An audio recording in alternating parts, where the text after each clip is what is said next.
As you guys know, negotiations have essentially stalled for a new collective bargaining agreement in the WNBA. For the first time ever, WNBA players think they have leverage. Key word, think. Now, in their defense, they do have leverage in the short term. The problem is, if this short-term leverage is used and the 2026 WNBA season is canceled, it could have devastating long-term impacts on pretend basketball. It's not another missed layup that's setting off panic bells in WNBA offices. Experts are cautioning that Caitlin Clark may not play in the league again after 2026. You heard correctly. No, the players are not the source of the panic. Before we get started, though, how do you think the WNBA would manage without its main attraction? Share your opinions in the comments section below. I brought this up, so I'm just going to double down on it. Nobody, and I mean nobody, is going to sign more than 1 year. Any free agent this year will not sign more than 1 year because of the CBA. Yeah. When 2026 comes around, the entire league will be free agents except for people on their rookie deals. I don't even know, how does that even work? I don't, to the GMs, GMs, assemble. Good luck. Yeah. It's going to be tough. Let's get right to it. The WNBA is currently behaving as though it has time, as if it can take its time and still have the upper hand in these CBA talks. In the meantime, every indication from those who genuinely comprehend how this industry operates indicates the same thing. Caitlin Clark may not be around beyond 2026, and time is running out. Furthermore, this isn't just sporadic conversation on Twitter. We are discussing real industry insiders. People who consider the money, contracts, and media rights warn that if things continue this way, Clark might walk, not retire, not fade away, but just take her talent elsewhere because the league's policies make staying less desirable. I feel like we're quickly headed towards a scenario where there's going to be a lockout in the WNBA. And this is something I've talked about a few times because I think the players, they just have a much higher perception around their dollar value worth than the league is actually worth. And some of this stuff will work itself out, right? Like if you look at the WNBA, attendance, viewership, like merchandise sale, everything's up and to the right. Sponsorships, they're making a lot more money, TV rights, everything. But most people don't understand the dynamic between the NBA owning a large chunk of the business, the owners owning a large chunk of the revenue stream, and the players are out there every day. I mean, you just look at what was happening in that 60 Minutes interview. Aaliyah Boston said that she wants commas in her paycheck, $1 million+ essentially, right? And that's not happening anytime soon in the WNBA. Like, it's just not going to happen. A'ja Wilson makes $200,000 a year. And we're going to get to a point where that's going to set in as reality. And I think the players are going to have a really hard time dealing with that because they're going on the road and they're seeing these sold out arenas. But the economics of the league just don't give that opportunity. Why 2026? Simple. The present CBA expires at that point. Considering the way things are going, there's a very real possibility that the league's position and the players' demands won't be able to coexist. That's basically dull sports business chatter most of the time. Here's the worst part, though. Caitlin Clark is more than simply a WNBA player. The player is her. Her second-year momentum and anticipated future are largely responsible for the entire spike in ratings, attendance, and merchandise sales. The WNBA is benefiting from a one-person trend. Rather than securing that wave for the long term, they are facing immediate pressure from both their own players and an external challenger, unrivaled, which is offering large sums of money to the exact players the WNBA needs to remain relevant. Let's examine the origins of this issue. The increase in ratings is visible to the gamers. Fewer games are sold out. They witness the WNBA receiving more media attention than it has in decades, and Clark's jersey flying off the racks. It's time to get paid, they concluded. And not only compensated. Demands to raise pay from between $150,000 and $1 million are being discussed. WNBA players right now, they are looking at details like ratings, attendance, social media impressions, increased mainstream interest. They are using that as leverage in an attempt to justify a massive increase in their minimum wage salaries. Most people get a raise, they're asking for 10%, maybe 20%. WNBA players, they are demanding to go from $150,000 a year. Yes, it's simple to say, pay them in a vacuum. They are deserving of it. However, that is a detail-oriented approach. The WNBA's financial model isn't stable enough to ensure that kind of jump, according to the larger picture. A penthouse wage cannot be promised to someone while the building is still being built. Here, the NHL example is crucial. Despite having a long history, significant fan bases, and TV partnerships, the league's 2004-05 season cancellation due to labor conflicts had a devastating effect. They became less visible on television. Sponsors relaxed. Over the years, the league recovered, but it never reached the same cultural pinnacle. The NHL was that. Imagine the WNBA, which lacks that kind of buffer, missing a whole season in 2026. That is not a roadblock. It's a crater. This is where Unrivaled comes into play. It appears to be a supplementary women's basketball league that some well-known WNBA players co-founded. In actuality, it also serves as the participants' leverage. In just 2 months, top players earn more money there than they do in the WNBA for an entire season. Additionally, Unrivaled offered Caitlin Clark more than $1 million to join them last year. By 2026, do you believe that offer will be reduced? Not a possibility. For precisely this reason, sources speculate that 2026 might be Clark's final WNBA season. Players like Clark have lucrative alternatives in the event that the CBA negotiations fail and the season is canceled. The WNBA doesn't. The ratings, merchandise sales, and casual fan interest that have been growing since her rookie year all increase when Clark walks. This is the issue facing the WNBA. It is behaving as though it is in the same negotiation position as the NFL or NBA. The brand strength of such leagues is strong enough to withstand a holdout. Caitlin Clark is one of the WNBA's few names that could garner attention during the Olympics. There aren't many cultural symbols on this bench. According to players in the WNBA, we are owed this money. Pay us what we're owed. Pay us what we're owed. Yippee!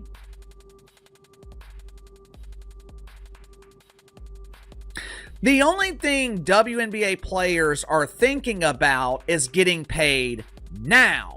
They're not thinking about the future. They're not thinking about the long-term viability of the league.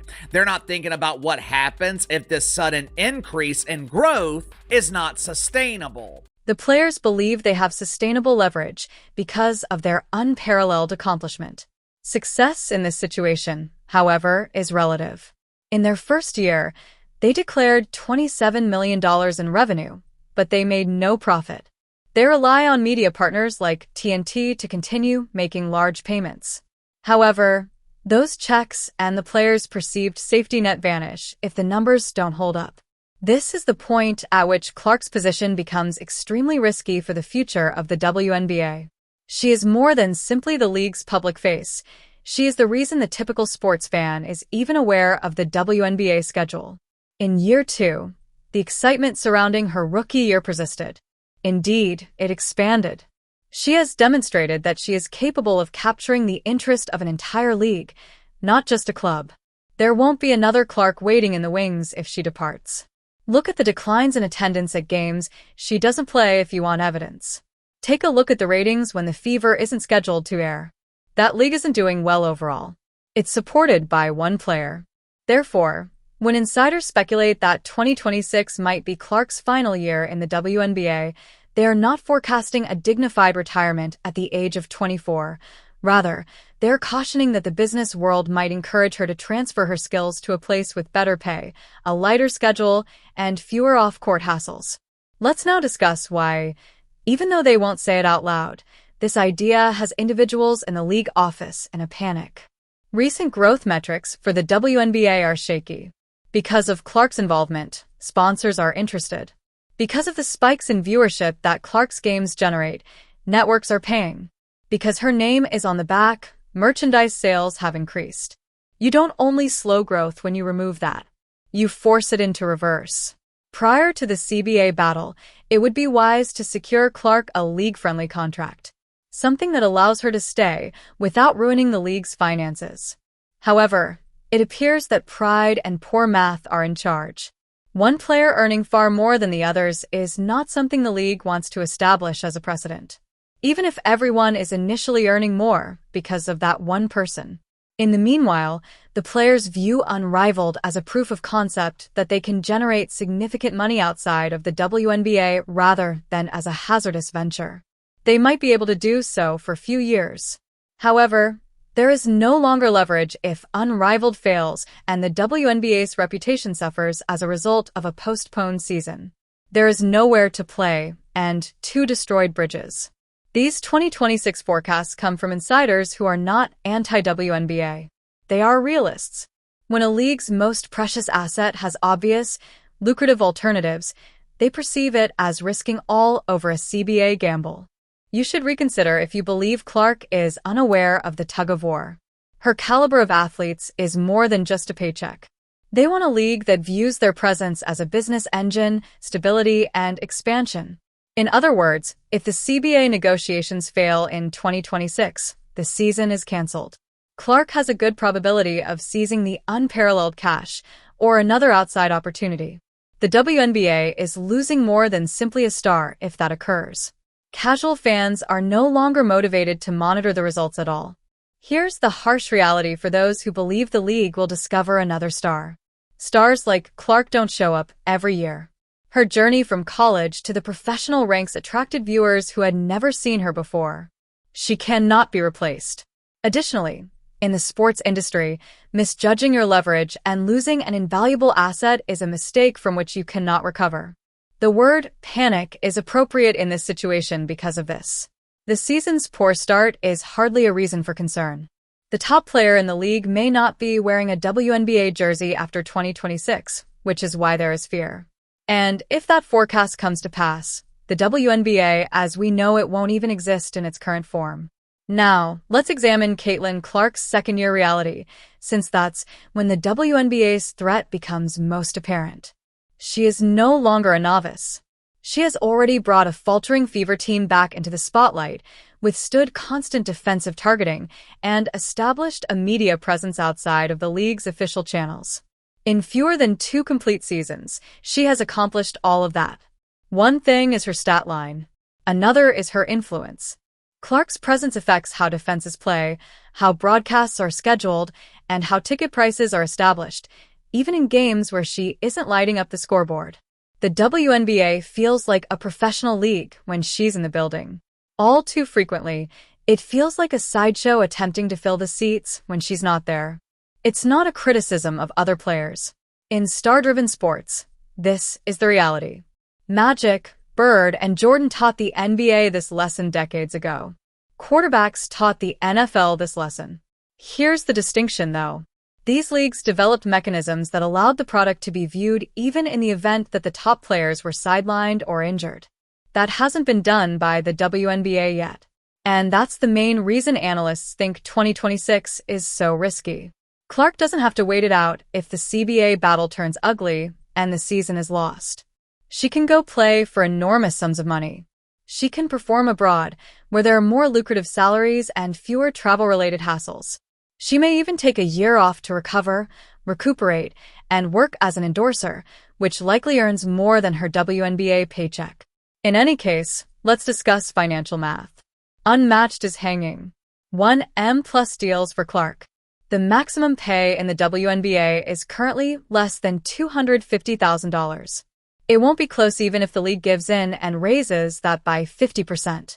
Selling her on the larger picture is the only way the WNBA can compete. The opportunity to create a legacy that will serve as the cornerstone of an enduring league. Here's the issue, though. You might not even have a season in 2026, so you can't sell someone the future. Additionally, there is a respect gap in addition to the salary disparity. Clark has witnessed the treatment she has received from the veteran culture of the WNBA. The reception has been uneven at best, ranging from the fall-line hard hits to the petty remarks and pressers. If you were her, you would have to ask yourself, why struggle through that for less money and more games when you have other options? In the meantime, Unrivaled is making every public effort to seem as an ally of the players by giving stars direct promotional positions, declaring raises, and adding roster places. We'll pay you more, play you less, and treat you like the main event, they are saying. That is alluring for a player who already has a lot on their plate in the WNBA, particularly if the league is unable to ensure labor peace. And this is the deadly prospect that the WNBA leadership is unwilling to discuss. What if unrivaled doesn't last long after Clark departs? The twofold calamity is that she is currently lost to the league. Later, the rival league collapses, and the WNBA's reputation is too tarnished to allow her to return. Sponsors have moved on by then. The WNBA is back to pleading with the NBA to keep the lights on, and casual fans have stopped checking scores.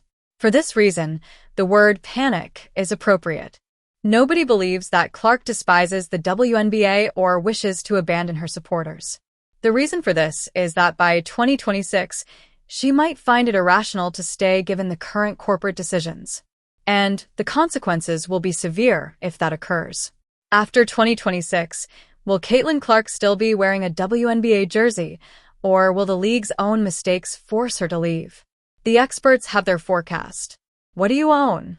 Post it in the comments.